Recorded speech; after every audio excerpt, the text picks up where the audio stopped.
Everyone would stand and address a pledge of allegiance, please. Paul, please. I pledge allegiance to the flag of the United States of America and to the republic for which it stands, one nation, under God, indivisible, with liberty and justice for all. Paul.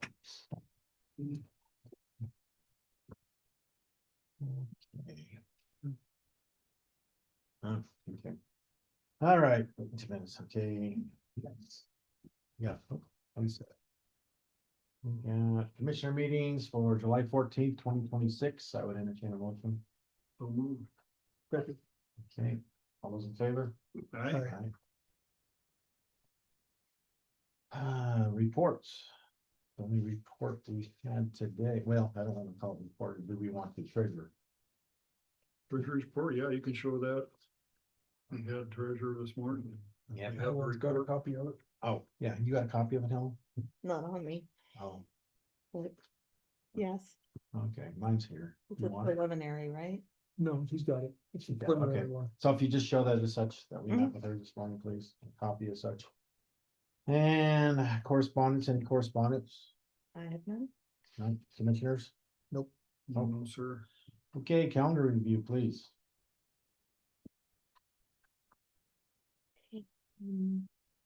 Night at 5, DUI task force, Correct. tomorrow. Clancy Water and Sewer at 6:30. Thursday. Tippet board meeting at 9:30. Survey review at 1:30. Commissioner Kirsch is Friday.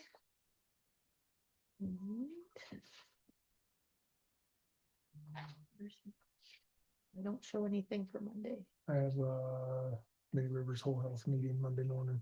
Okay, what time is that? Yeah. 10.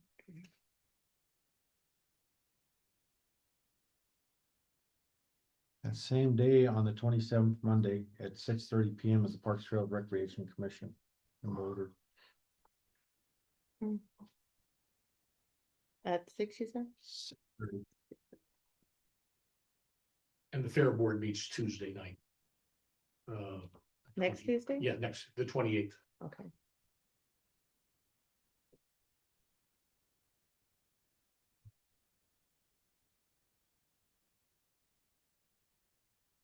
Anything else?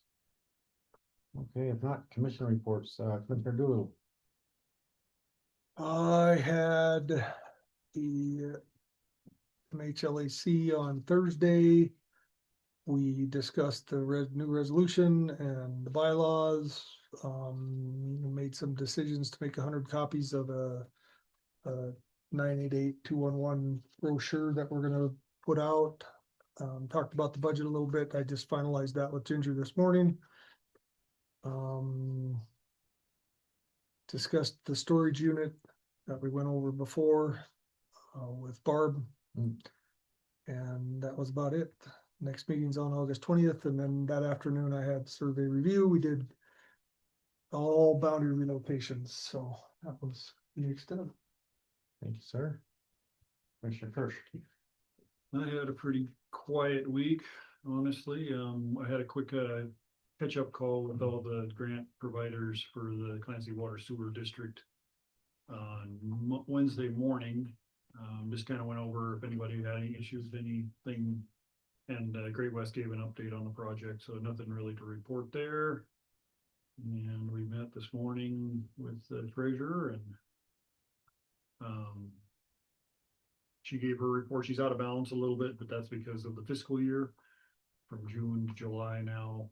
I think Ginger needs to process something before she balances out. It's only like a couple $100 she's out, so other than that, everything's good. She's got her investments, I think about $7 million of our money in investments, and getting probably between 4% and 5% on it. So that's a pretty good investment for the county and helps our budget immensely when we can invest like that. So she's doing a great job on our investment strategy.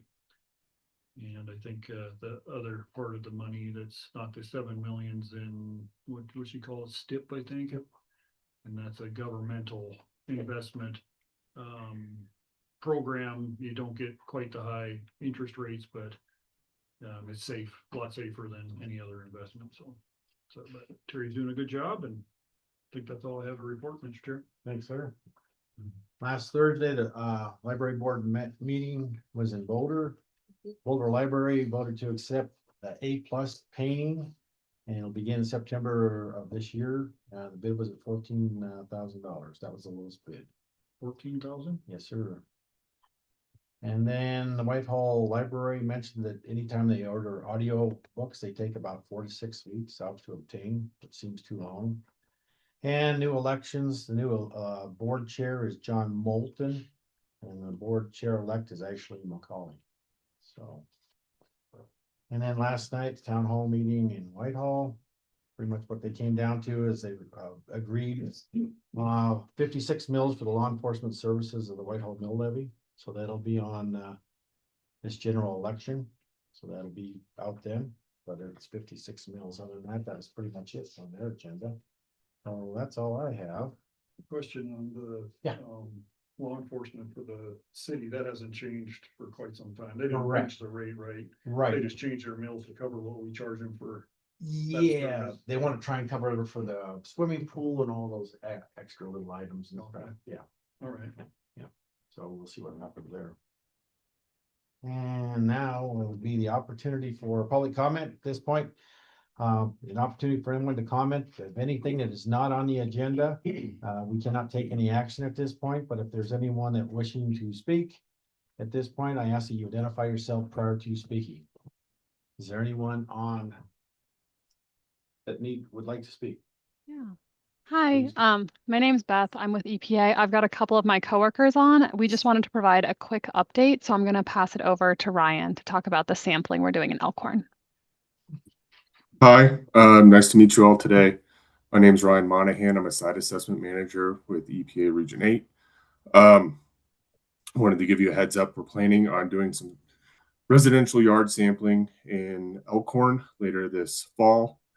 We're going to be looking at metals in yards along with mine waste in the surrounding environment around the town site. And my name is Brittany Lease. I'm also a site assessment manager, and I'm helping Ryan with this project. So I wanted to come on and put a name to the face in case we have any interaction or questions arise throughout our site assessment process. So we're here for any questions if you guys have any. Commissioners, any questions? Was that the notification we got, Ryan? Did I send that back to you about property we have up there, the Elkhorn Cemetery? Yes. Okay. Yep. Yes. Now you connect the dots. Okay. I was Nice to hoping meet you, Corey. do a whole lot of digging in the cemetery, but No, we that was an oversight. We pulled up all the parcels in the area and sent them out, not cross-referencing with what was actually there. So yes, no sampling in the cemetery. okay. Sounds good. Do you have money to clean up if you find anything, or is this just a preliminary sampling, see what you got type thing? It's a preliminary sampling to see what we got. We've looked at a lot of the mines in the surrounding area. We were trying to be comprehensive in our assessment of the whole watershed, and the town site is kind of the last remaining data point that we need to understand what's happening and make a decision from there. Great. Is it connected to the East Helena project at all, or no? It's Nope. separate? No, totally separate. I mean, we still work at EPA, that's the connection, but they're different source areas and different teams. Perfect. All right. Yeah. And if people have any questions, Helen, I'll send you a link to our website, just in case anyone asks y'all about it, just so they can go there, and our contact information is on there if anyone has questions. Okay. Perfect. Thank you. Quite an information, Mr. Chairman. I'm curious. I know a little bit about Elkhorn and the mines there, but what sort of processing of ore or concentration of ore occurred there? Was there any smelting activity, or was there chemical capture of the minerals that they were chasing? Maybe you could give me just in 2 sentences or less what went on at Elkhorn. Could you hear his question, folks? I did, yes. So just a quick history. At the time, it was the second largest silver mine in the state. They took the ore and crushed it in a mill and then used a mercury amalgamation process to float the gold off of the processed tailings. That mercury and subsequent waste material was left in the creeks and waterways around the area. Thank you. Anyone else?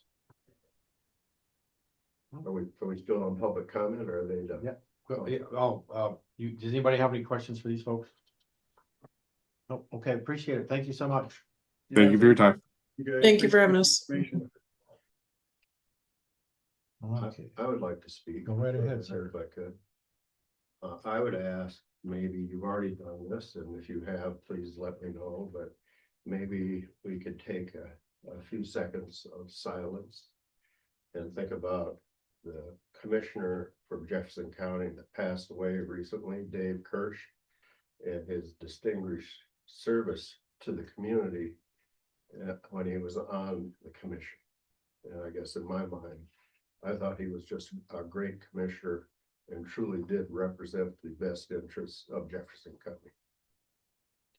Yeah, I think we did that last week, didn't we? Did you? Yeah, Okay, yeah, and I wasn't here, but Yep, I guess I would like yeah. to say it again. I can do it again, okay. Oh, Paul Backwood, I'm sorry.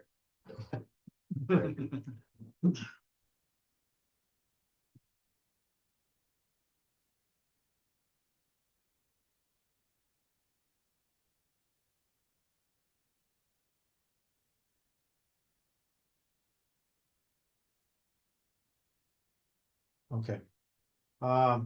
Items on the agenda now. They're not on, he's not on, right, or is he? He's not Yeah. on.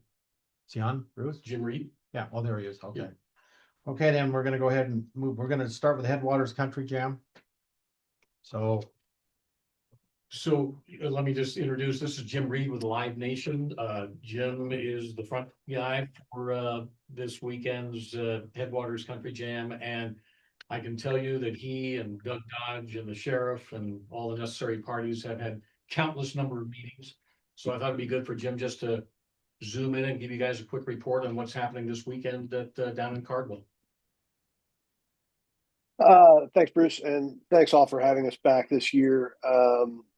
We certainly enjoy our time there. And yes, we've had a number of meetings. We were doing every 3 weeks, going back a few months, and then brought it into every 2 weeks. We'd get together with emergency service personnel.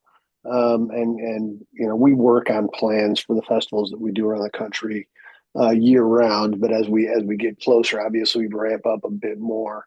Not a whole lot of change in Jefferson County this year from last. I mean, we did find some efficiencies, and we did find some ways to be a little safer with Doug's team and kind of consolidating our emergency service groups together and improving communications with a unified command. With respect to the event itself, we're going to open camping tomorrow, and we go Thursday, Friday, and Saturday for the event proper. Attendance is going to be down a bit this year. I will be surprised if we have if our highest day, which I think will be Saturday. I'll be surprised if we reach 4,000 people. That is not a sign of the future. It's a sign of a couple of things. The country music business, people are really interested in headliners, Morgan Wallen, Chris Stapleton, Luke Combs, and the festival business that has very solid lineups, but maybe not those three players. They're just not doing very well right now. And Chris Stapleton, who candidly I work for, he's playing, or he just played this past weekend. I think 4 hours away, 3.5 hours away at what is that city? Under the Big Sky, I think is the name of the festival, but it's only a few hours away from here, and I think that hurt us. In any event, with respect to the community at large, It's been great being back and working with a lot of the same players we get to work with year in and year out, and looking forward to a successful event. Anybody have any questions? Missoula. I'm sorry, that festival's in Missoula. I apologize. No questions for Jim? Jim, I sent you a couple of emails earlier. I replied, and yeah, I apologize, but yeah, we'll square those pieces away. Not a big Okay. deal, Bruce. Yeah, I didn't figure it was. All right. Well, that's this weekend at the bridge in Cardwell. So good luck. Have a great weekend. Thank you all. It's going to be great fun. I appreciate it. Thanks, Jim. Thanks, Jim. Thanks, Thank Jim. you. See y'all soon. Be well. Okay, now the Moosh Fest organizers presentation. Well, behind me are the folks from Moosh Fest. It's coming to the fairgrounds August 14th and 15th. And I wanted them to come here and explain, because I've been telling you guys about Moosh Fest. I have no idea what's happening. So I figured you've got to hear it from them.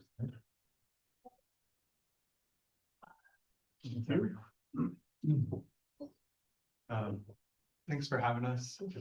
My name's Ryan. I'm the director of Moosh Fest. This is our inaugural year of the festival. Give you a quick background of how it came to be. So Josh and I, along with some other guys, are in a band called Tie Walker and the Humanoids. We tour all over the US. We're from Helena, and since we've started this band, we've always said we should do a festival. We should do a festival. And the reason being is our shows are so theatrical. We like to call it a circus. They're very fun, and A lot going on. there's a lot going on. It's very fun.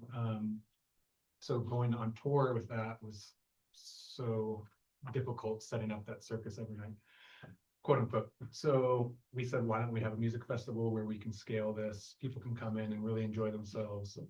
And we decided that this year would be the year that we would try that. Jefferson County Fairgrounds came as a recommendation from a friend of ours who's one of the organizers for Centerfest in Lewiston, and he's very involved in the music industry. He said, you gotta go out to Jefferson County Fairgrounds and check it out. So I drove out, and I think you were there when I drove out. And I instantly just fell in love with the property, and we love Boulder. We think it's beautiful. It's close to home for us. It's 30 minutes over the hill. So we're very thankful that you're welcoming us into your community. And what we're hoping to bring is something that's exciting. Kids are free. There's a lot of kids activities. It's cosmic themed, so it's like involved with space and wonderment, and so we're hoping to create something that's very vibrant and fun for not just Boulder, but there's a lot of people coming from Missoula and Bozeman and Helena and Butte and all over the states. That's a little background on the festival. I don't want to take too much time. I think that's pretty much it, but we also printed out like the key important documents for you. On the left-hand side is our public safety plan. It addresses what we would do if like fire, any sort of horrible thing happens. I work for the city of Helena, and this is required for every single event that's put on. So we kind of morphed it into what we would do for the festival to cover all of our bases.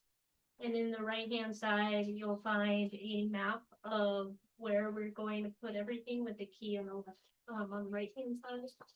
And this includes, we'll have 3 different entrances and 2 different exits. And that can also be found in the packet. The pink is the entrances and the green is the exits. And the traffic pattern will follow a loop. So no cars are doing like a 2-lane situation. Everybody flows at a loop. We're also closing the festival grounds at 5. There's no re-entry, so you can't come back in after 5. That's just for safety, so people can walk around and we don't have to worry about cars. So we will also have fencing that goes along to make sure that cars can't get into the walkable area. And we're going to have a moosh market, which is kind of like a farmer's market, but a smaller scale. All tents will have sandbags. We're not worried about that. And then on the last page is a very brief overview of what's off limits, what's going to be day parking, because we have day passes for Friday and Saturday, and then car and tent camping will be the weekend passes. And they would enter into the furthest entrance and then do a loop and exit to the park. So, and then we included our contract here because we are taking over pretty much every structure on the grounds. But we do have a cleanup crew in place because we know the rodeo is the next following week. And we are committed to making sure that you enter. We're going to leave it exactly how we found it. So. So, yeah. Now, the way I read this and stuff, you don't have any unarmed security at all, right? They're on premises. Any of you guys unarmed? In other words, if somebody gets out of hand. We unarmed, and we have a volunteer team Oh, okay. that's led by former search and rescue. And then we'll also have a very small security team that's unarmed. And traffic control? Any traffic control? I mean, like you're saying, that's for the gates being open. Are they gonna be open all the same time or different specific times? Specific times from from Friday, gates will open at noon and be open until 5 p.m. 3 to 5. Saturday, they open at 11 and close around 5 p.m. as well. And then we will have volunteers stationed with stop and slow signs as well to make sure that traffic is not crazy. Thank you. Commissioners, any questions? How many people per day are you estimating on Friday and Saturday, roughly? Right now, we're sitting pretty at about 700, 750 a day. And that includes the volunteers. Okay. And stuff. We hope to grow it, but it's first year. Yeah. Takes a lot of marketing. Yeah. Get people out, precious Montana weekend. But we're doing pretty well with pre-sales. And I think you all know in Montana, the arc of sales, people wait for the last minute and then the week of. So it's hard to estimate, but I think our estimation is pretty accurate. Paul, you got any questions in regards to this? First I've heard of it, but I'm interested. I've got a bunch of 10-year-old terrorists that I'm thinking about I should bring down. I had one of our fair board members said she's dressing up. Do you, a lot of your guests Oh, dress up? so there is. It's that's- cosmic themed. We do have a few speakers on UFO and UAP Oh, okay. phenomena. They're authors, they're experts. So it does have that theme. It's a mix of UFO, cosmic theme. So this is all on the website. So It's all on the website, Wonderful. but it's mixed with music. We have 20+ bands. Right, We have oh, bands okay. from all over the state. We're bringing in people from Texas, from Okay. Los Angeles, from Sounds like San Francisco. It's gonna be a lot of fun. And is this a weekend thing or Friday, Saturday. just Friday and Saturday, huh? Not Sunday? Oh. Yeah, they gotta clear out Sunday because the Monday morning we're setting up for the fair and rodeo. Wow. So it's a busy couple of weeks. I guess. Okay. That's all the questions I have. How much are tickets? Kids, you said kids are free. Kids are free, 12 and under. Day tickets are, I think, 80. Oh, okay. And I'm assuming minors need to be accompanied. Yes. Yeah. You can't Drop drive. off at the gate. Oh, Well, like I said, I got 10 kids that all have Spider-Man costumes. We will have a designated kids area and we will have 2 groups that are going to facilitate that area. One group is bringing a ball pit with a bunch of games for the kids, and then another group is a Holter cardboard camp. And they are famous for making these larger than life sculptures out of cardboard and mazes, and so it keeps the kids entertained for hours. So in theory, you can drop them off there. There'll be face painting, the carousel will be open for a couple hours on Saturday, so it's very, very kid friendly. But you have to accompany them. I can do that. Thank you. Sounds like fun. Thank you. I think it's great for the community to have all these people coming in from outside of the Boulder area, from Helena View, surrounding areas. So hopefully it'll also create a reasonable economic impact on the region as well and the community, so. That would be our hope too. And you have food, I mean, concession. Oh, okay. We will have food trucks and 2 different restaurants coming in, but we're allowing people to leave throughout the day during lunch so they can access the restaurants in Boulder. The rest. The rest of Too. Okay, all right. Enough questions. Anybody else? No, good luck. Good luck. Yeah, thank you. Appreciate you guys coming in and giving us a overview. That's awesome. Yeah, of course. Thanks for your time. You're welcome. Good Have luck. fun. Yeah, thank you. Will do. Will be adjourned.